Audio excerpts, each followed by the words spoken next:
안녕하세요. 저는 종로구에 사는 30대 여자입니다. 제가 여기에 글을 쓰게 될 것이라곤 상상도 못했었지만 몇 년 전 너무나 영화 같은 일이 제게 일어나서 이렇게 사연을 보내보려고 합니다. 저는 현재 남편과 4년째 알콩달콩 깨를 볶으면서 잘 살고 있는데요. 저희를 만나게 해주신 할아버지 한 분이 계세요. 지금부터 여러분들께 저와 할아버지의 이야기를 들려드리려고 합니다. 저는 할아버지와 만나기 2주 전에 부모님께서 돌아가셨었어요. 저희 부모님은 정말 동네에서 소문이 자자할 정도로 부부 금슬이 좋은 분들이셨어요. 저 또한 살면서 두 분이 싸우시는 모습을 단 한 번도 본 적이 없었고, 만약 나중에 제가 결혼을 한다면 부모님들처럼 살고 싶다는 생각도 들었었어요. 저희 집이 부유한 편은 아니었지만 부유한 사람 못지않게 행복한 삶을 살고 있었어요. 아버지는 회사를 다니시다가 명예퇴직 당하신 후로 대기업의 경비원으로 일하고 계셨었고, 어머니는 20대 때부터 지금까지 중소기업에서 재무팀으로 일하시다가 퇴사를 하셨어요. 저는 두 분께서 지금껏 열심히 일하셨으니 아버지 휴가 때 오붓하게 여행을 다녀오라고 했죠. 딸, 어떻게 너만 두고 우리 둘이서 가? 아빠 휴가에 맞춰서 너도 휴가 빼면 안 돼? 난 셋이서 같이 놀러 가고 싶은데 우리 맛집 이런 것도 잘 모르고 말이야. 그래, 엄마 말이 맞아. 늙은이들이 뭘 알고 돌아다니겠어. 그리고 우리 둘만 가면 허전해. 옆에서 조잘거리는 사람이 있어야지. 그러니까 시간 좀 내봐. 어떡하지? 지금 회사에 중요한 일이 있어서 이번 휴가는 진짜 맞추기 힘들 것 같아. 두 분이서 오붓하게 갔다 와요. 간만에 연애 시절로 돌아가는 기분으로 말이야. 딸, 차라리 욕을 해.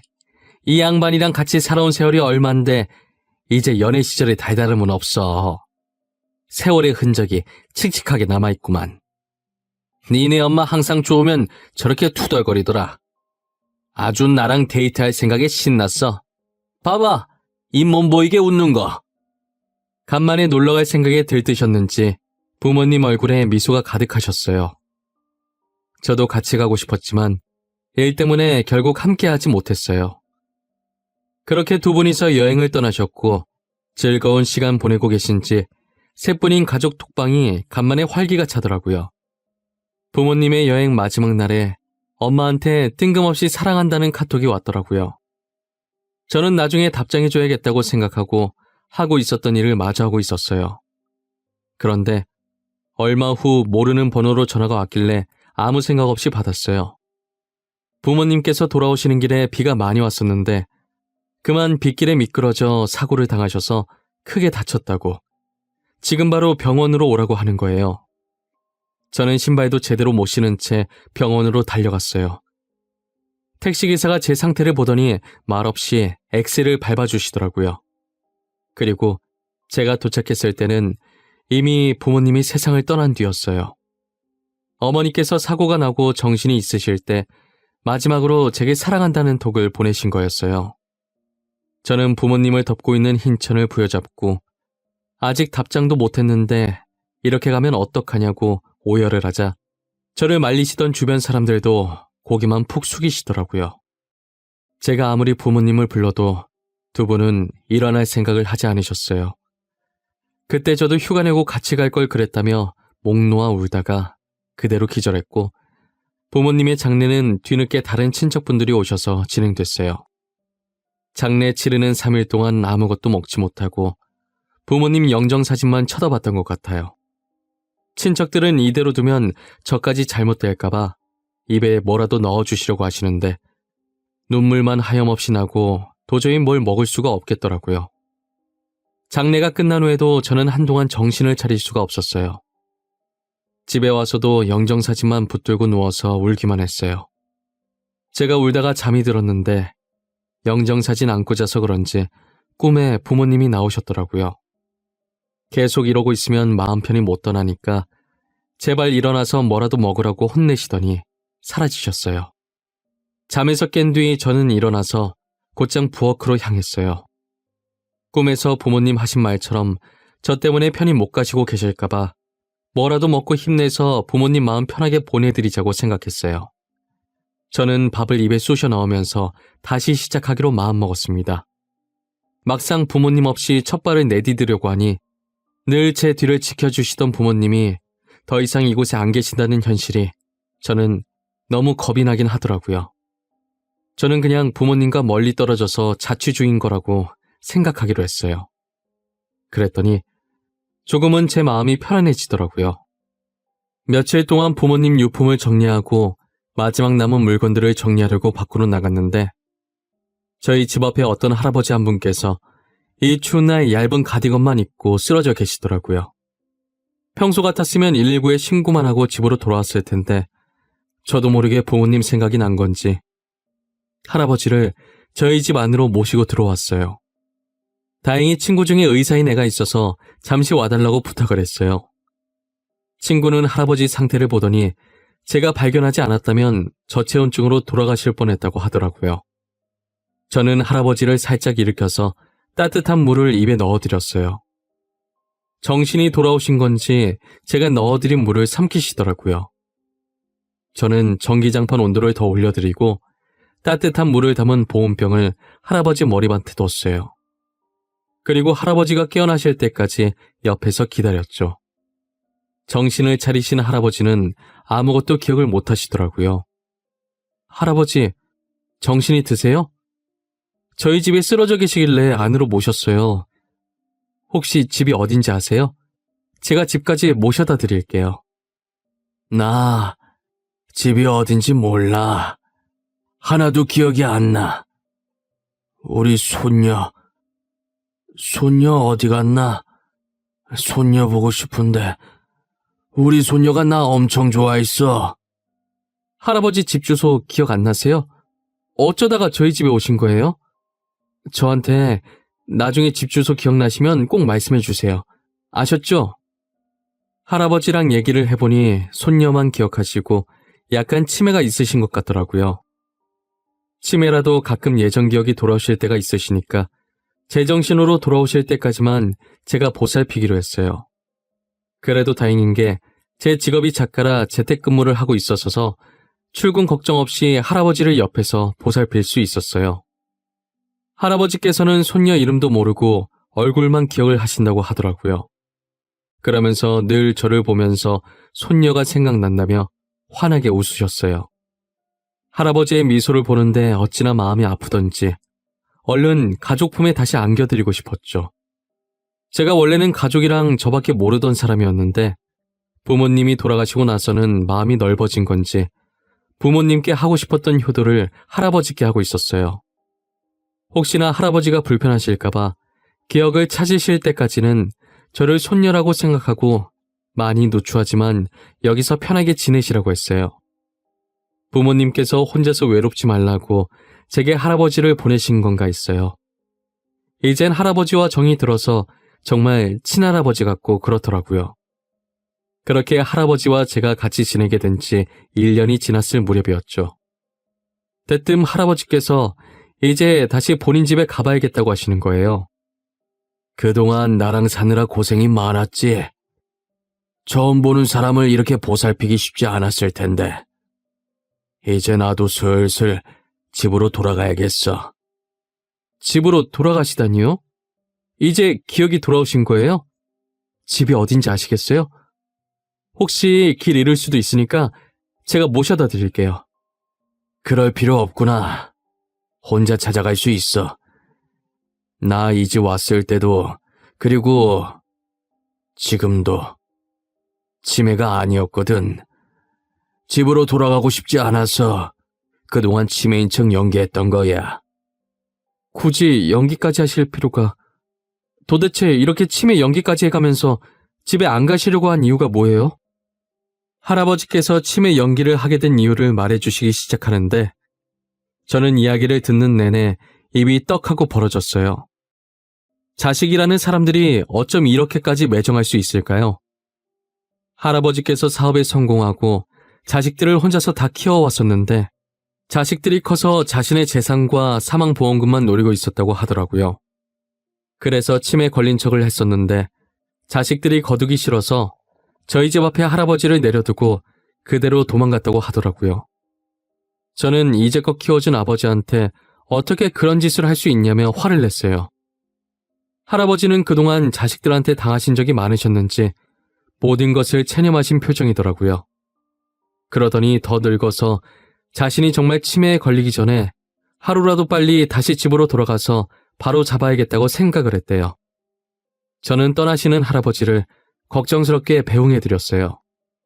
며칠 후 제가 시장에서 장을 보고 온 사이에 고급 외제차 한 대가 저희 집 앞에 서 있더라고요. 곧이어 운전석에서 말끔한 정장을 입은 사람이 내리더니 저희 집 배를 누르는 게 아니겠어요? 거기 저희 집인데 무슨 일로 오셨어요? 저는 처음 뵙는 분 같은데 혹시 저희 부모님이랑 아시는 사이세요? 혹시 김지연 씨 맞으십니까? 회장님께서 지금 찾으십니다. 김지연 씨가 맞으시다면 저와 함께 갈 곳이 있으신데 차에 타시겠어요? 회장님이요? 그런데 제가 그쪽이 누군 줄 알고 차에 막 타요? 누군지 먼저 설명을 해주셔야 저도 차를 타던가 말던가 하죠. 제가 정장 입은 남자를 경계하자 뒷차 문이 열리더니 저희 집에서 같이 지냈던 할아버지께서 나오셔서 저한테 일단 차에 타라고 하시더라고요. 제가 차를 타서 어디로 가는 거냐고 여쭤봤지만 제가 아무리 물어도 대답을 해주지 않으셨어요. 한참을 가다가 차가 멈춘 곳은 꽤 비싸 보이는 아파트 앞이었어요.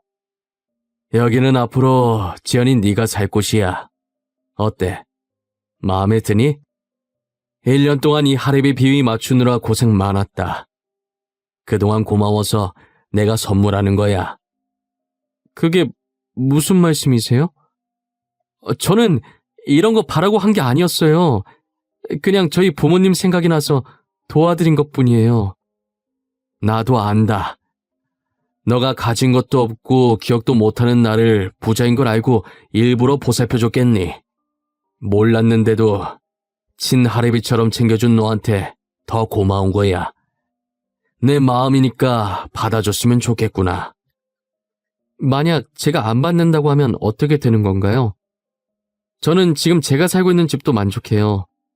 저 아파트는 제게 너무 과분한걸요. 너가 안 받는다고 하면 내가 많이 서운할 것 같구나. 너는 충분히 이런 곳에 살 자격이 있어. 그리고 나도 조만간 바로 옆으로 이사 올 거야. 필요한 거 있을 때 언제든지 우리 집으로 오고. 알겠니? 저는 얼떨결에 혼자 살기엔 부담스럽게 큰 아파트가 생겼어요. 할아버지께서는 말씀하신 대로 제가 이사 오고 3일 뒤에 바로 옆집으로 이사를 오셨죠. 저희는 서로의 집을 오고 가면서 가족보다 더 가족처럼 지냈습니다. 그리고 얼마 지나지 않아 저를 할아버지의 양딸로 올려주셨어요. 할아버지께서는 제게 자신이 살 날이 이제 얼마 남지 않았다면서 죽기 전에는 꼭 제가 평생을 같이 할 짝을 만나 결혼하는 모습을 보고 싶다고 하시더라고요. 저는 그 당시에 아직 부모님 잃은 슬픔에 잠겨서 결혼할 마음이 전혀 없었어요. 하지만 할아버지께서 정말 아끼는 친구의 아들이 있는데 친구 아들이라면 믿고 저를 맡길 수 있을 것 같다고 한 번만 만나보라고 하시는 거예요.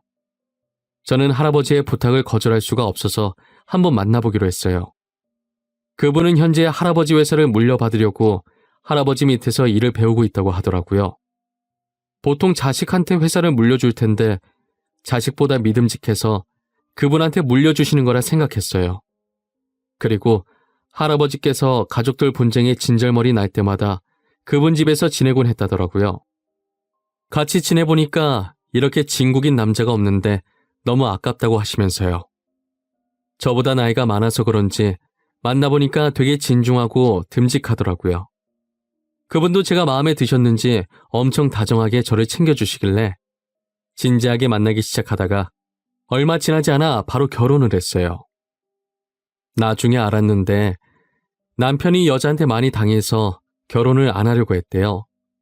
그런데 할아버지께서 괜찮은 여자 있다고 놓치면 후회한다고 계속 말씀하셔서 도대체 어떤 여자길래 할아버지께서 저렇게까지 하실까 하는 호기심에 저를 만났다고 하더라고요. 첫 만남 때 별 얘기 안 했는데도 이상하게 저한테 마음이 갔대요.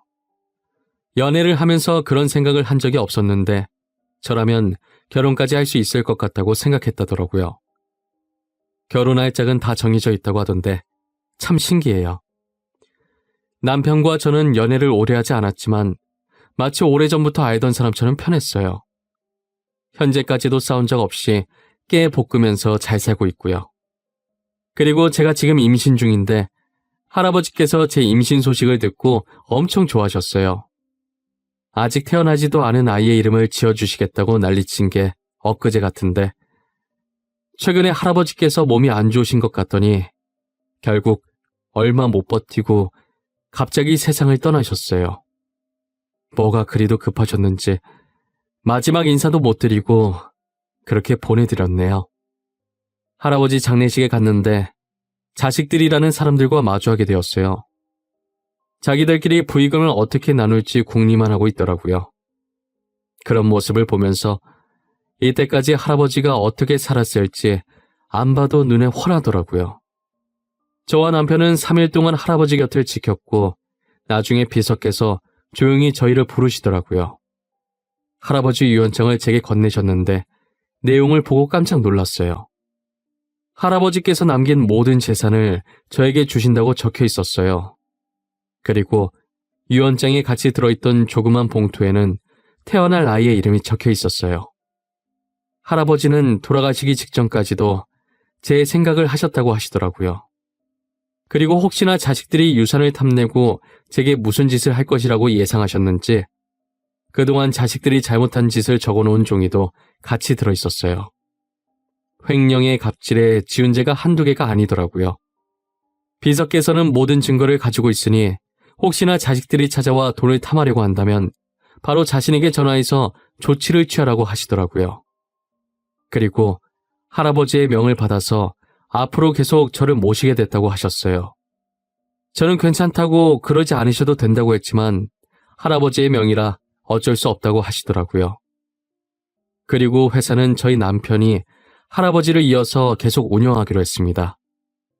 며칠 전에 할아버지 자식들이 저희 집에 찾아온 적이 있었어요. 아니나 다를까 할아버지 재산 내놓으라고 소리를 있는 대로 다 지르더라고요. 당신이 우리 아버지 재산 다 가져갔어? 당신이 뭔데 그걸 다 꿀꺽해? 친자식들이 이렇게 두 눈 뜨고 살아있는데 왜 당신이 가져가냐고? 당신, 우리 아버지 돈 많은 거 알고 일부러 접근한 거지? 그렇게 아버지 돈이 탐났어? 양딸? 진짜 웃기지도 않아. 당장 우리 아버지 돈 내놔! 어디서 이렇게 쓰레기 냄새가 나나 했더니 저기요, 왜 여기 와서 소리 지르고 난리세요? 당신들 한 짓이나 생각해보세요. 치매 걸렸다는 아버지를 어떻게 그렇게 매정하게 대할 수가 있어요? 우리가 아버지를 어떻게 대하든 네가 무슨 상관이야. 친자식은 우린데 왜 네가 난리냐고. 양딸로 올려주니까 진짜 친자식이라도 된 것 같아? 그동안 할아버지가 왜 자식들 한탄을 했는지 이제 좀 알겠네요. 어떻게 그렇게 인자한 할아버지 밑에서 저런 사람들이 태어났는지. 야! 너 말 다 했어? 이게 말이면 단줄 하나. 당장 우리 아버지 돈 내놔. 돈 어딨어? 그 많은 돈을 어디다 빼돌렸냐고? 할아버지 예상대로 자식들이 저희 집에 찾아와서는 마음대로 안방에 들어가서 뒤집어 놓더라고요. 그 꼴을 보면서 조용히 휴대폰을 들어 비서분께 전화를 했어요. 대충 주변에서 소란스러운 소리가 들리니 눈치를 채셨는지 금방 저희 집에 오셨더라고요. 경찰과 함께 와서 자식들은 결국 연행되어 끌려나갔습니다. 저는 손 하나 까딱하지 않았고 모든 일은 비서분께서 알아서 처리해 주셨어요. 자식들은 법정에 서게 되었고 지은 죄가 워낙 많아 징역을 피하긴 어려웠어요. 저는 현재 집에서 편안하게 태교를 하면서 남편과 잘 살고 있습니다. 지금까지 할아버지 자식들이 언제 쳐들어올지 모른다는 생각에 조금 불안했었는데 이제 더 이상 저를 괴롭힐 사람이 없어서 이래도 되나 싶을 정도로 평화롭게 지내고 있어요. 출산을 한 달 앞두고 있는데 아이를 낳을 때가 다가올수록 할아버지 생각이 많이 나요. 친손자처럼 이뻐하셨을 것 같다는 생각에 눈물이 납니다. 할아버지께서 미리 예약하셨던 애기용품들이 지금 하나씩 도착하고 있는데 처음 애기용품을 배송받았을 때 얼마나 울었는지 몰라요. 배송이 다 오면 애기 물건들 챙겨서 할아버지 산소에 다녀야겠어요. 그동안 고마웠다고 떠나시는 순간까지도 저와 아이 생각해 주셔서 감사하더고요. 저에겐 할아버지가 되어주셨다가 아버지가 되어주신 그분을 언젠간 다시 만나는 날이 오겠죠. 제 사연은 여기까지입니다. 지금까지 제 이야기를 들어주신 모든 분들께 감사하고 늘 건강하시길 바랍니다.